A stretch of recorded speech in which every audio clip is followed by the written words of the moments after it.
Lisbeth Álvarez, de Grupo Político y ZMG Noticias. Saber si hay alguna tentativa para que los niños y las niñas ya regresen a clases, si en algún momento se ha pensado también vacunar a los niños y pues saber cuál es el resumen de esta educación a distancia, si los niños en verdad han estado aprendiendo y qué ha pasado con los niños que siguen sin tener internet, sobre todo en las comunidades lejanas.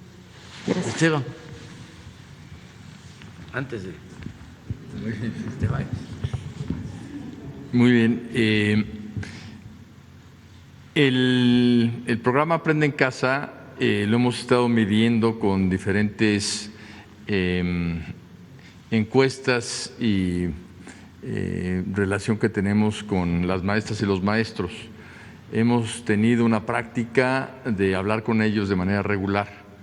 Incluso la maestra Delfina nos acompañó en el último Zoom que tuvimos con cerca de 7,000 supervisores de todo el país. Son 15,000, o sea que un día tuvimos 7,000 y otro día tuvimos 8,000 para hablar con todos.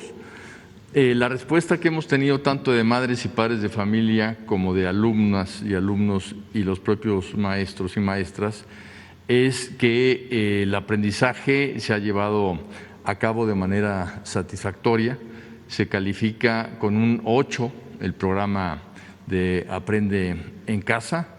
Y por otra parte, si ustedes recuerdan, pues Aprende en Casa nació como una respuesta muy rápida a la pandemia, pero era una época en que pensábamos que la pandemia iba a durar menos tiempo.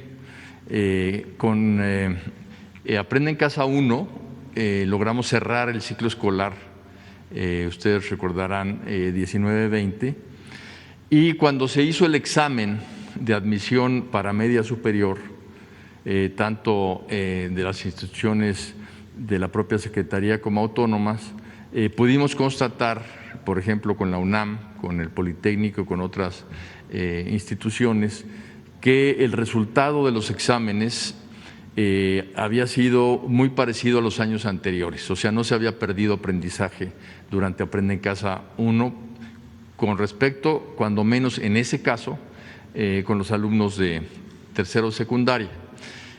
Aprende en Casa 2 se llevó a cabo para abrir el ciclo escolar 2021 y en las evaluaciones que se hicieron en noviembre del año pasado tenemos también una respuesta satisfactoria por parte de maestras y maestros. Como ustedes recordarán, el programa se hizo para que tuviera la mayoría de las niñas y niños de México, de los jóvenes, la oportunidad de estudiar. Y la base fue precisamente la televisión, en donde el 93% de la población tiene televisión.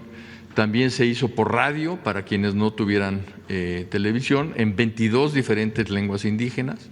Y en el caso de la CONAFE, que es la Comisión Nacional de Fomento Educativo, se llegó a cerca de 750,000 niñas y niños con cuadernillos y con una atención directa, en donde los líderes educativos comunitarios, se les conoce como LECs, que son muchísimos, son cerca de 35,000, iban a las comunidades cuando menos 2 veces por semana. Esto quiere decir que la mayoría de la población fue atendida. La población que no fue así es la población que tendremos que atender con el protocolo de regreso a clases para precisamente evitar el rezago educativo. Hemos estado viendo con también maestras y maestros el abandono escolar. Es curioso ver cómo las maestras y los maestros, por iniciativa propia, cuando 1 o 2 niños ven que no se conectan a las clases, que no entregan sus trabajos, que no hay relación con ellos, van a buscarlos muchas veces a sus casas para ver qué es lo que está pasando. De manera que aquí hay un compromiso muy fuerte del magisterio para evitar ese abandono. En el protocolo de regreso a clases hay precisamente un mecanismo de emergencia en donde las maestras y los maestros checarán quienes no regresan al salón de clases para ver las causas y poder ver el remedio. Por otra parte, muchísimas niñas y niños gradualmente fueron mudando de televisión a Internet, al grado de que cerca del 60–65% de niñas y niños ya estaban estudiando a través de Internet y no de televisión. Y curiosamente esto lo hacían mayoritariamente a través de telefonía celular, o sea, usaban como herramienta digital el celular.